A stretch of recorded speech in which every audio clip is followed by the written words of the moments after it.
À l'heure où plusieurs pays africains réclament avec plus ou moins de succès que les œuvres arrachées par les armées étrangères ou les administrations coloniales leur soient restituées, dans l'odyssée de ce qui fut tour à tour appelé l'art primitif, puis l'art nègre, comment a évolué le discours métaphysique et esthétique sur l'art africain?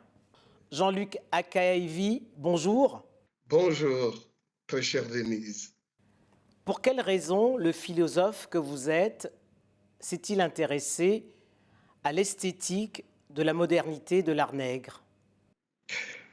Tout simplement parce que ces objets africains, eh, on a pensé que c'était des objets de curiosité, des objets monstrueux, mais on avait oublié que ces objets, au travers de ces objets, se lisait, se dessinait une vraie pensée, une vraie métaphysique, au sens noble du terme. Et que, au-dedans de ces objets, une fois déchiffrés, on se retrouvait devant une véritable pensée, une véritable philosophie, une véritable esthétique, une véritable philosophie de l'homme, une véritable cosmologie.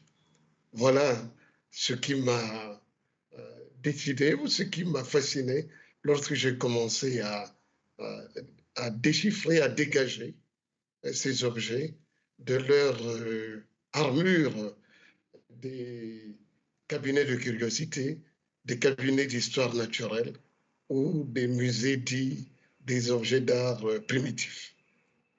Mais est-ce que la différence ne tient pas au fait que l'Occident et l'Afrique ont, par rapport à ces objets, une attitude différente? L'Occident les définit, alors qu'en Afrique, on se définit par rapport à ces objets. Il faut dire qu'avant le 20e, le 19e siècle, il y a eu un rapport de réciprocité esthétique, j'allais dire même métaphysique, entre l'Occident et l'Afrique, particulièrement à la fin du Moyen Âge, mais surtout pendant la Renaissance. Pendant la Renaissance, il y a eu comme une espèce de dialogue, de dialogue réciproque entre la contemplation esthétique occidentale et la contemplation esthétique négro-africaine. Il y a là quelque chose qui était tout à fait fascinant, que ce soit du point de vue de la perspective dégagée par l'art renaissant, que ce soit la peinture italienne, que ce soit les flamands, les flamands hollandais, que ce soit du côté de l'Afrique, les objets qu'ont été trouvés en Occident pendant la Renaissance, il y avait une espèce de contemporanéité entre ces deux esthétiques. On pourrait dire ces deux philosophies. Et donc, ce n'est qu'après, sûrement à cause de la traite et de l'esclavage du XVIIe, XVIIIe siècle jusqu'au XIXe siècle, qui a fait que le rapport entre l'Occident et l'Afrique a complètement changé. Et à ce moment-là, le regard que l'Occident va poser sur l'Afrique devient un regard de suprémaciste, un regard de négrier, d'esclavagiste sur l'Afrique. Et à ce moment-là, l'attitude occidentale vis-à-vis de l'Afrique change de tout au tout. Elle s'installe dans une espèce de désontologisation de l'Afrique pour destiner l'Afrique, pour montrer que l'Afrique n'est rien d'autre qu'une société primitive. Alors, le regard que portent les Occidentaux sur cet art est en perpétuelle évolution, hein, vous le rappeliez tantôt. Il est tour à tour objet de curiosité, puis d'émerveillement, objet primitif, objet interdit, non esthétique et surtout non historique. Cela fait beaucoup quand même pour des œuvres d'art qu'on peine à restituer aujourd'hui. Ben c'est ça la douleur qu'a subi ces objets depuis le XVIIe siècle, essentiellement depuis le XVIIe siècle. Ces objets ont été dépossédés, on pourrait dire, de leur aura, esthétique et finalement de leur spiritualité. Et parce que l'Occident du XVIIe siècle, du XVIIIe siècle, complètement emmuré dans la philosophie des Lumières du XVIIIe siècle, euh, voit maintenant l'Afrique comme une espèce de curiosité, comme une espèce de, de, de sphère primitive des sociétés humaines. Et à partir de ce moment-là, et la fonction esthétique, la fonction spirituelle de ces œuvres se dissimule et se cache derrière ce discours métaphysique occidental du XVIIIe siècle, qui est un discours qui prône tout simplement la supériorité de la pensée occidentale sur les autres formes de pensée. Et à partir de ce moment-là, il y a comme véritable, on pourrait dire, un véritable refus d'accéder, de la part de l'Occident, d'accéder à la pensée, à la métaphysique qui émerge, qui sort de ces objets d'art. Voilà pourquoi je me suis dit, il y a là une véritable, razzia au sens militaire du terme de la part de la pensée métaphysique occidentale sur les autres formes de pensée qui, qui ne passaient pas forcément par l'écriture, mais qui passaient par des objets d'art, par des figures qui sont le spectacle de ces pensées-là. Voilà. Et pourquoi l'Occident n'a-t-il jamais voulu voir en ces objets leur dimension cultuelle, alors que le clergé était à l'époque très puissant?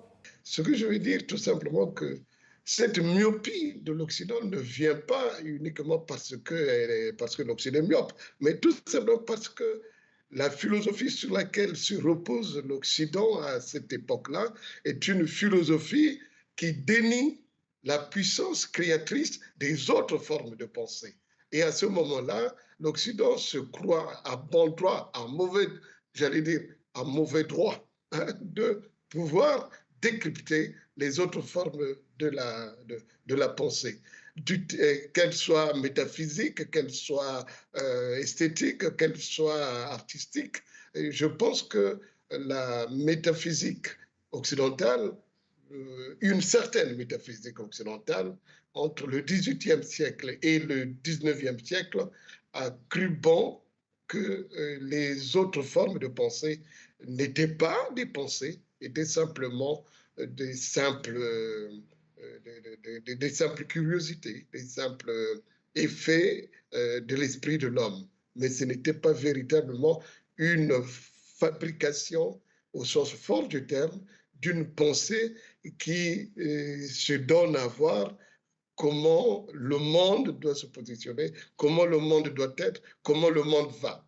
Or, toute la métaphysique que traduit ces objets d'art est une métaphysique qui donne à voir ce que c'est que l'ontologie négro-africaine, ce que c'est que la cosmologie négro-africaine. Voilà pourquoi j'ai pensé qu'il était important de montrer à l'épreuve du discours métaphysique occidental comment se dégager la métaphysique négro-africaine au travers de ces objets d'art. Mais comment peut-on comprendre que Picasso affirme qu'il n'y a pas d'art nègre, alors que cet art fut pour lui une source d'inspiration, et que pas pour lui C'est seul, une pour bien boutade. d'autres artistes? C'est une boutade. Picasso, au musée de Trocadéro, il arrive, il voit ces objets africains, il est ébloui, il est fasciné, il est complètement, vraiment scotché, pour parler comme aujourd'hui. Il est complètement scotché par ces objets. Il revient, il repart, il tressaillit. Il dit, c'est pas possible. Un nègre ne connaît pas. Donc, c'est une boutade.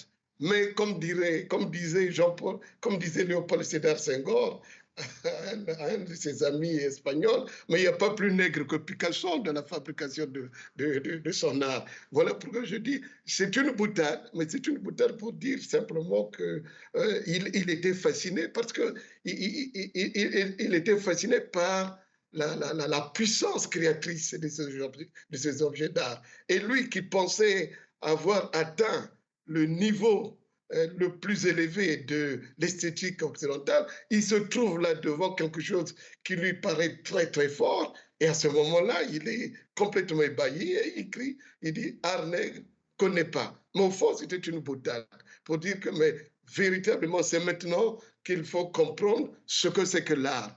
À partir des objets d'art africains, je commence à comprendre l'importance de ce que c'est que l'art. Et c'est comme ça que Picasso, pour moi, pour dire comme Léopold Sédar Senghor, est véritablement un artiste nègre au sens où il devient, avec sa main saturnienne, il monte par ses objets d'art comment les objets d'art africains aussi montraient le monde tout en mariant le visible et l'invisible pour faire advenir le vrai visible.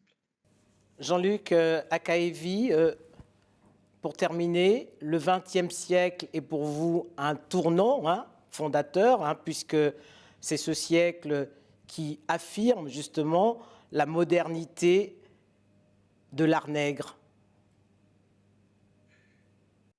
L'art nègre au XXe siècle, c'est l'élément. J'allais dire, je prends le mot de, je crois, Apollinaire, c'est, permettez-moi l'expression, c'est le sperme vivificateur de l'art moderne du XXe siècle. Autrement dit, l'art nègre du XXe siècle, c'est cet art qui a permis à l'esthétique moderne du XXe siècle de s'affirmer comme puissance créatrice. Jean-Luc Akaevi, merci. C'est moi qui vous remercie.